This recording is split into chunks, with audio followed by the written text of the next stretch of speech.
સાળંગપુરનું પવિત્ર ધામ એટલે શ્રી કષ્ટભંજન દેવ હનુમાનજી મંદિર, જ્યાં ભક્તો દૂર દૂરથી પોતાના દુઃખ, ભય અને મુશ્કેલીઓ દૂર કરવા માટે આવે છે.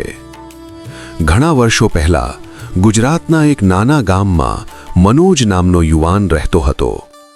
મનોજના જીવનમાં સતત મુશ્કેલીઓ આવતી હતી.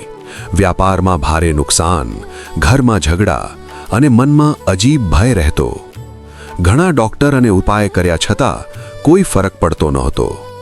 એક દિવસ ગામમાં આવેલા એક સંતે મનોજને કહ્યું કે બેટા, તું સાળંગપુર જઈને કષ્ટભંજન દેવ હનુમાનજીના દર્શન કર અને સાચા દિલથી પ્રાર્થના કર. તારા બધા કષ્ટ દૂર થઈ જશે. સંતની વાત મનોજના દિલમાં બેસી ગઈ. થોડા દિવસ પછી મનોજ સાળંગપુર પહોંચ્યો. મંદિરની ભવ્યતા અને પવિત્ર વાતાવરણ જોઈને તેની આંખોમાં આંસુ આવી ગયા. તેણે હનુમાનજીના ચરણોમાં માથું નમાવીને દિલથી પ્રાર્થના કરી કે હે કષ્ટભંજન દેવ, મારા જીવનના બધા દુઃખ અને ભય દૂર કરો. કહેવામાં આવે છે કે તે રાત્રે મનોજને સ્વપ્નમાં તેજસ્વી પ્રકાશ દેખાયો અને તેમાં હનુમાનજીના દર્શન થયા. હનુમાનજીનો અવાજ આવ્યો, ડરશો નહીં, હવે તારા બધા કષ્ટ દૂર થશે. બીજા જ દિવસથી મનોજના જીવનમાં ચમત્કારિક ફેરફાર શરૂ થયો. તેનો બંધ પડેલો વ્યાપાર ફરીથી ચાલવા લાગ્યો.